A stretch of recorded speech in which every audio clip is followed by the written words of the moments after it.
Oh, you finally made it, Sophie. Lying in the hospital bed, Ted, his shoulder immobilized in a cast, only turned his eyes towards me, a look of relief washing over his face. Then, with a slightly impatient tone, he pleaded, "Please, wipe my body," while I just looked down at him in silence. Considering Ted's penchant for cleanliness, he must be frustrated by not being able to take a bath without the doctor's permission, but I felt no obligation to fulfill such a request. What? And you cheated with my best friend? I snapped coldly, and before I could add anything, the curtain was quickly drawn aside. There stood my best friend, Anne. She exclaimed, "What?" "It isn't me," as she indignantly pointed towards the bed behind her. And there was. "My name is Sophie, a 42-year-old nurse. After graduating from nursing school, I started working at this public hospital, and it's already been 23 years. Promoted to head nurse last year, I've been juggling a myriad of tasks. From organizing study sessions for eager staff to ensuring we provide a comforting environment for our patients. Naturally, my personal life often takes a back seat, with rare days off spent catching up on household chores and rest." Seeing me like this, my best friend and would say, "Seriously, what's with that lifestyle? There's being laid back. And then there's just letting yourself go." Urging me to visit the hair salon more often and to not neglect my skincare as if I were still a pimple-faced teenager. But recently, she's been quieter, leaving me feeling a mix of relief and a touch of sadness. Then, surprisingly, on a day off, Anne invited me to a mixer. Like me, Anne is single, having got married once in her early 20s. After her husband's infidelity led to a tumultuous split, initially, Anne would laugh it off, saying, "That's it for marriage. I wouldn't mind dating again, but one marriage and one divorce are quite enough for me." But lately, she seemed inspired by a senior colleague at work, a role model in life, who had just had a whirlwind later-in-life wedding and seemed blissfully happy. Maybe marriage isn't so bad after all. I'm not getting any younger. And I've learned to navigate the tough times, but it does get lonely not having someone to share the good times with, she mused. Becoming more keen on attending mixers. When she suggested going to a mixer, I hesitated, saying, "Mixers, huh? Well, you always look great and young for your age. So it might be fine for you, but I feel like an old lady already. Maybe I'll pass." But she persisted, assuring me, "Don't worry. The mixers I go to are always well balanced in terms of age groups." Feeling a bit guilty for always saying no, I decided to join her just this once, thinking it would satisfy Anne. And that's where I met Ted, my fiancé. Ted, a colleague of Anne's, is 6 years my senior at 48. Despite his desire for marriage, his engaging career always took precedence. "I don't regret my choice, but the thought of having a partner to share life's laughs with is quite appealing," he said with a wistful smile, which naturally led to us exchanging contacts. After a year of dinners, drinks, and drives, Ted proposed. And I, feeling a future with him might be pleasant, happily accepted. When it came time to meet each other's parents, Ted's lived just a short distance away. Ted's mother, Kate, upon realizing I was over 40, couldn't hide her disappointment. Moreover, upon asking about my alma mater and current job, she commented to Ted's father, Mike, standing next to her. "A younger bride might have brought hopes of grandkids, but a nurse? I suppose that's barely passing." While Kate was speaking, Mike looked at her with a face as if he had bitten into a bitter bug, leading me to expect he might scold her, saying, "Don't speak so rudely." Instead, he said, "What does barely passing mean? A nurse or whatever, an old maid is an old maid, isn't she?" I glanced at Ted, hoping for some support, but he only offered a sheepish smile, not rebuking his parents. Kate, smugly, continued, "This is where you lack depth of thought, dear. If our daughter-in-law is a nurse, we can take your mother out of her nursing home, and she can take care of her. It saves the cost of the home. And we can get the entrance fee refunded. Plus, with a nurse as a daughter-in-law, it's like having 24/7 care for free." "Ted really knows how to pick them," she boasted, convincing Mike, who seemed satisfied suddenly. Then he apologized to Ted, "I see your point now. Sorry for not understanding your intentions sooner." Then, Ted, overly dramatically sniffling next to me, started saying in a teary voice, "As long as you understand, that's all that matters." which was more chilling than annoying, and I honestly don't remember much about what was discussed or done after that. Still in shock, I got into Ted's car, and as we were heading back, he suddenly said, "So, when shall we visit your parents' house for the greetings? Since we'll be cutting ties after the marriage, this will be the first and last time, so maybe we should book a fancy restaurant or something." Which jolted me back to reality. "You don't need to bother visiting my house," I said coldly. Ted, seemingly oblivious to my tone, cheerfully replied, "Oh, is that so? Well, no need for unnecessary expenses then. I do appreciate your practicality, that's one of the reasons I chose you as my wife," his mood undampened. My frustration reached its peak, but I held back any retorts, asking instead to be dropped off near a station as a headache began to set in. Ted, dismissively, said, "What, a headache? Have you been sick this whole time? Poor self-management is just the worst." And without driving me to the station, he pulled over to let me out, not even looking back as he drove away. While catching a taxi home, I gradually came back to my usual self and began to feel genuinely infuriated, recalling the outrageous comments made by Ted's family. It was the first time I heard about Ted's grandmother living in a nursing home, and the idea that they wanted to skimp on her care costs by making me a free caregiver was appalling. I was angry at myself for not seeing Ted's true nature despite dating him for a year, but fortunately, we hadn't got married officially yet. So calling off the engagement seemed easier than going through a divorce. Soaking in the bath at home, I resolved to act quickly and decided to go to Ted's place the next day to end the marriage talks as if they never happened, before drifting off to sleep. The next day, I apologized for the sudden change but swapped shifts at the hospital and headed to Ted's apartment. Ideally, I should have scheduled an appointment in advance, but at that moment, I was filled with a strong desire to avoid any unnecessary conversation with Ted. Considering it was Saturday, I assumed that if Ted was following his usual weekend schedule, visiting him early in the morning would surely catch him at home. However, despite making my way to Ted's much bragged about high-rise apartment, no matter how many times I rang the intercom at his unit from the entrance, there was no response. Left with no choice, I sent a message on social media, but it wasn't even read. The same went for emails and phone calls. Honestly, it was anticlimactic given my momentum, but since I had taken the day off, I decided to settle things once and for all by going to Ted's parents' house. Perhaps he had gone back home and stayed there after our last encounter. Even if Ted wasn't there, a straightforward "I could never be a suitable bride for your family" to his parents would likely suffice to easily call off the engagement. Fortunately, no formal engagement rituals had been performed, and no money had been spent on engagement rings or wedding reservations. Hence, I believed that if we both agreed, calling off the engagement could be smoothly executed. So, I took a taxi to Ted's parents' house, where I had visited just yesterday, but before getting out of the taxi, I spotted Ted's parents, Ted, and a woman with a familiar silhouette all getting into a car. Feeling uneasy, I had the taxi follow their car, which led us to a restaurant's parking lot about 15 minutes from their house. I had the taxi drive past the restaurant and then make a U-turn to come back, after which I got out and headed towards the entrance of the restaurant. Given it was a Saturday morning, the place was reasonably busy with families enjoying breakfast and, possibly due to the proximity to a highway entrance, people setting off on trips. Hiding behind waiting people, I scanned the interior and spotted the group of 4 by a window-side booth. So I asked a staff member to seat me in a booth back-to-back with theirs. Conveniently, some faux greenery pots line the partition, allowing me to hear their conversation without being seen unless I stood up. After placing my order quickly, I eavesdropped to hear Ted's father, in a tone starkly different from his attitude towards me the day before, saying, "Ah, Annie, you are young and obedient. If you eventually becomes Ted's wife, nothing could make me happier. I can't wait for that day."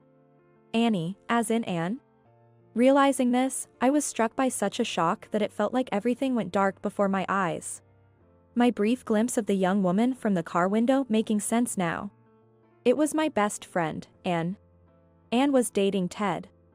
They worked at the same company, but since when? Since Ted and I started dating.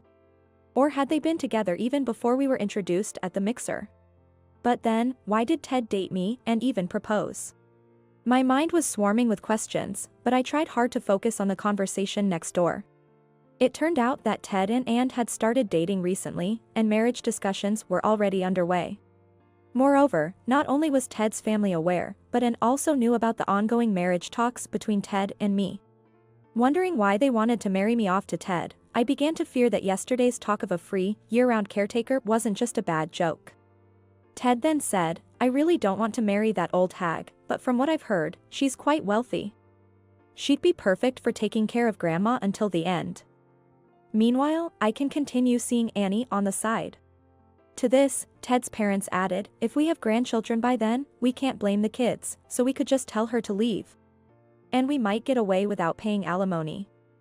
Actually, if we play our cards right, we might even get some money out of her. And that's a brilliant idea. We could claim she was rough during the care and might get away with it quite easily." They laughed heartily.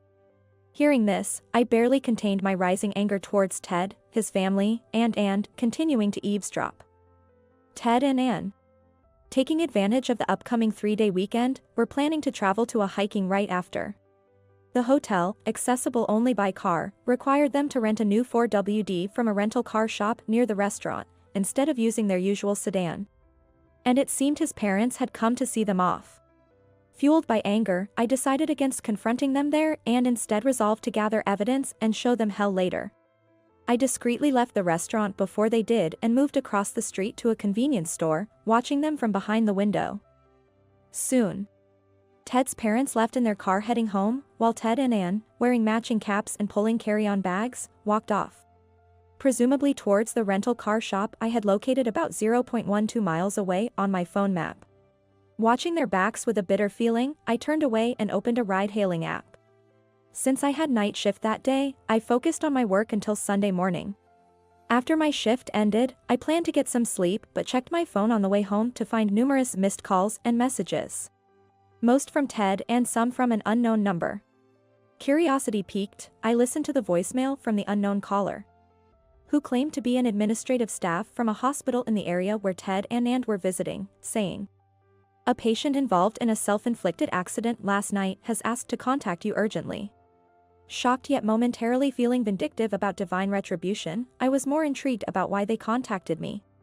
Hesitant to call Ted's phone directly, I searched for the hospital online, called the main line, and was promptly filled in by the admin who had left the message. After getting the details, I immediately booked a ticket to a station near the hospital for the next day and went to sleep. Departing early the next morning, I arrived smoothly at the hospital. I killed time in a nearby cafe until the hospital's visiting hours on the holiday, then went to see Ted. Directed to a 2-patient room, I found Ted in the bed closer to the door, having his shoulder immobilized in a cast and with his left leg in a cast, too. Noticing me but seemingly in pain when moving, he only turned his eyes towards me and weakly smiled. "Sophie, to come all this way to see me. Thank you." Trying to elicit my sympathy, but I was well aware of his tricks. As I stood there silently, Ted nervously tried to make conversation, but I gave no response and continued to ignore him. Frustrated, Ted finally blurted out, "Please, wipe my body," gesturing towards a thin towel in a bag on the nearby table, presumably bought from the shop.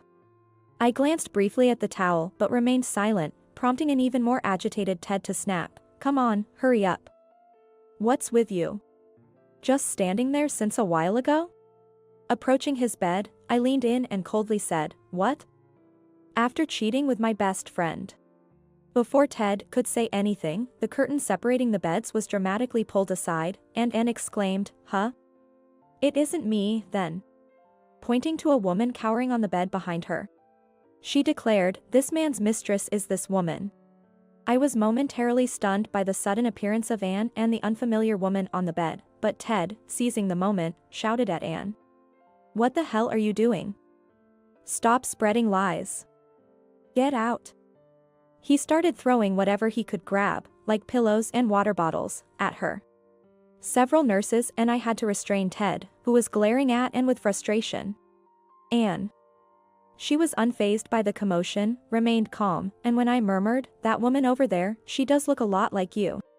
From her hairstyle to her figure."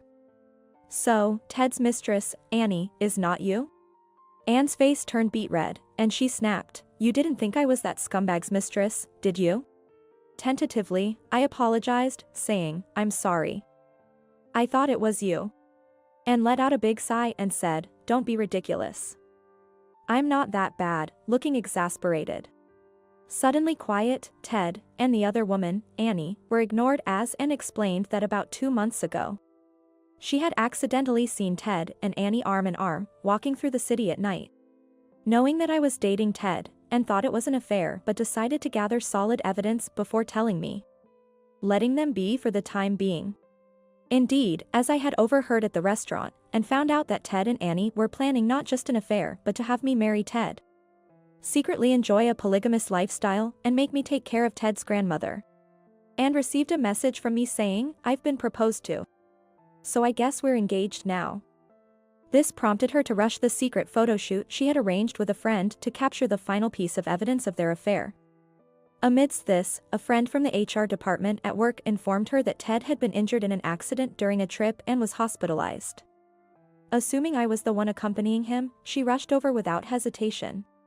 This guy, he had rented a car through the company's employee benefits, so we got the accident report immediately. I tried calling you but couldn't get through, and when I arrived, guess who was hospitalized in the same room? This mistress. I thought if you rushed over worried and found out about this, you would be devastated. Sure enough, I did show up, but something seemed off. Anne was bewildered by my accusation of Ted being unfaithful and even more so by my mistaking her for the mistress.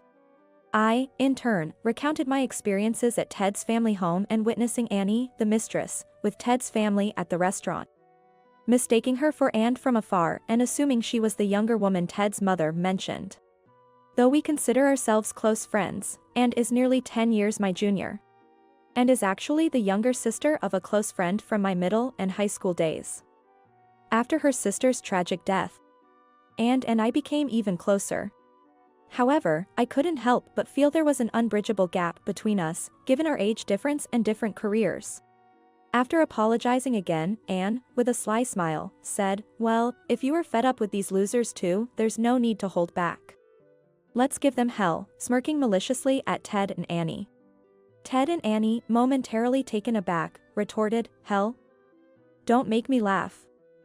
I only hung out with this old hag because she seemed to have some use. If she wants to break up, I'm all for it." But Anne provocatively asked, "Really now, Teddy? You sure you want to be so confident? What were you two discussing before I sneaked into this room?"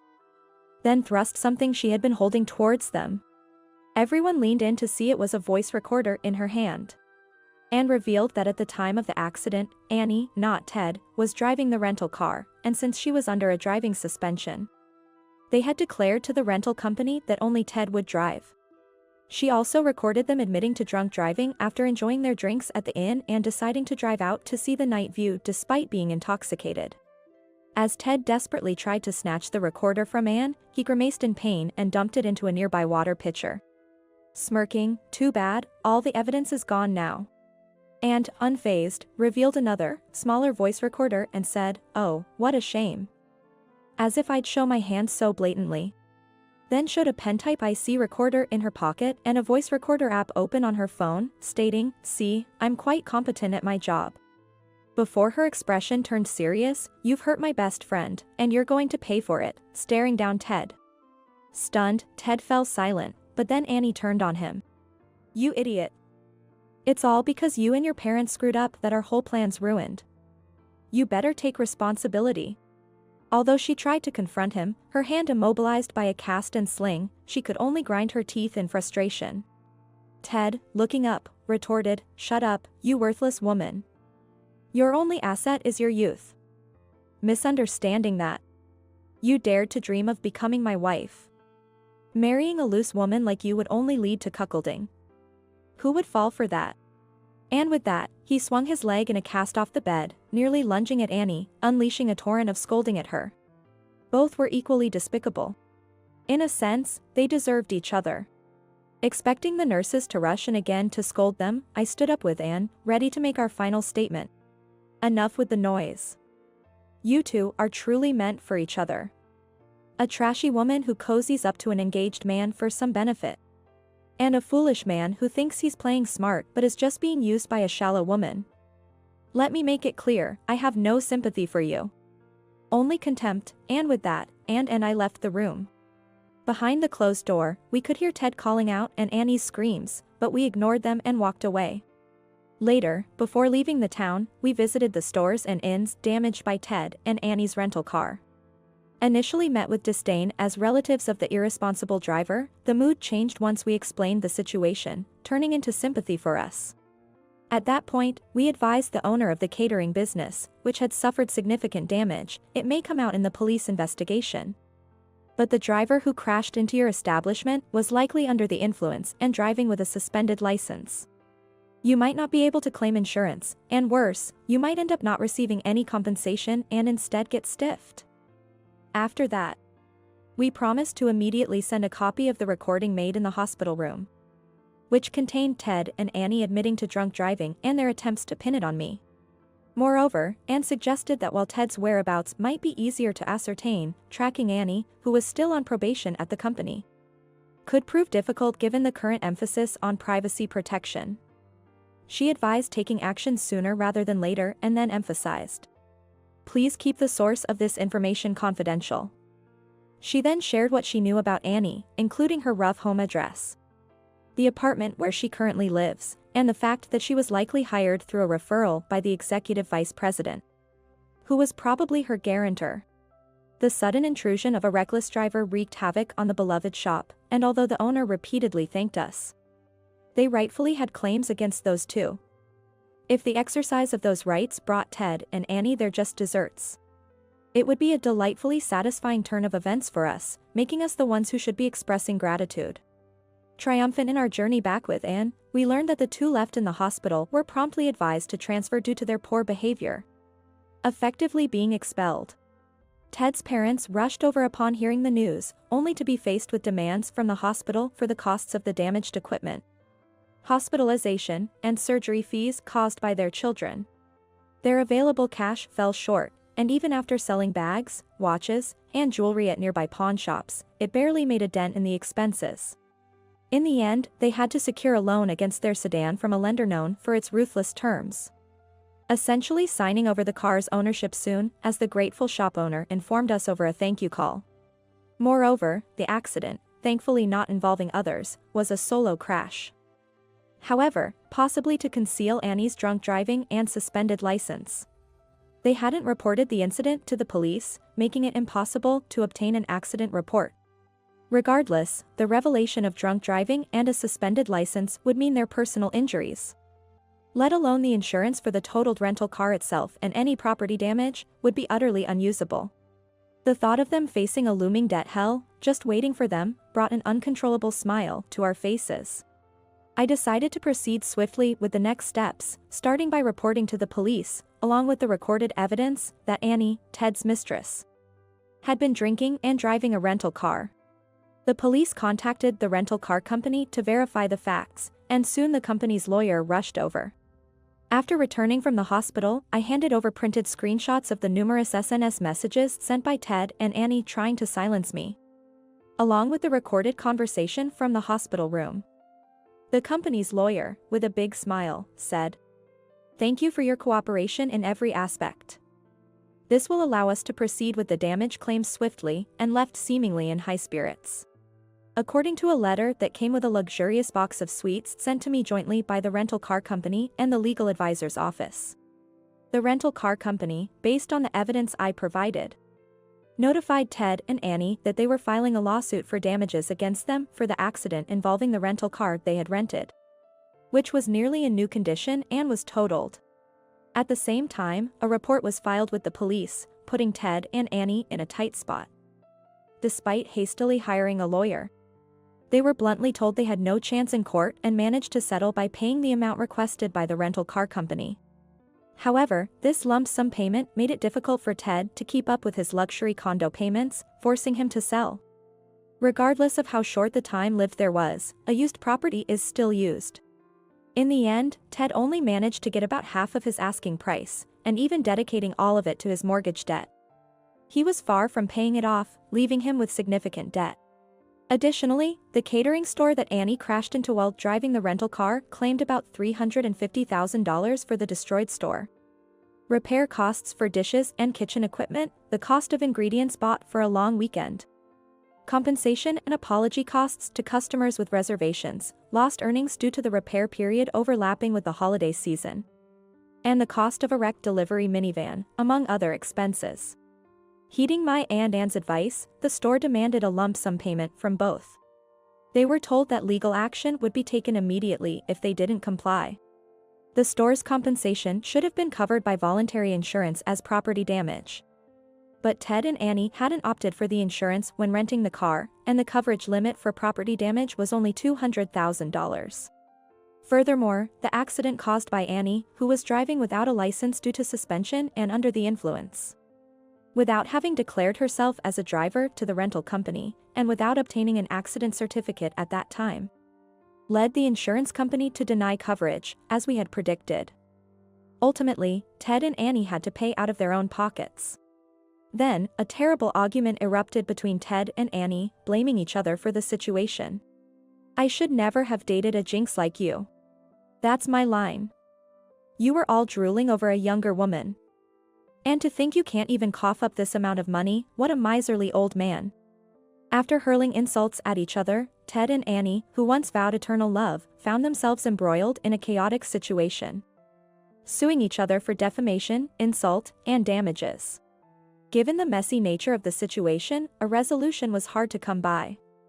Despite already taking time off work due to injuries from the accident, Ted's frequent absences due to court appearances led his exasperated company to transfer him to a department known colloquially as exile. Ted's pride as a self-proclaimed elite was shattered, but due to the various payments involved in this ordeal, he was unable to resign. On the other hand, Anne was more furious than anyone about Annie's affairs with not only Ted but also several other male colleagues during her probation period. Exposed her.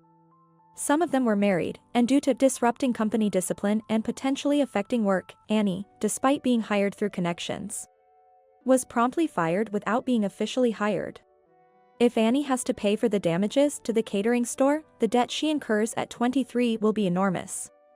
Facing financial difficulties, Annie hastily started job hunting, but when asked to submit a proof of dismissal from her previous job, her prospects dimmed, leading her to give up on securing a full-time position. Now, she is juggling part-time jobs to make ends meet and has been seen, unkempt and in casual attire, eating bread while rushing to a warehouse district on her bike, a sight relayed to me through the grapevine.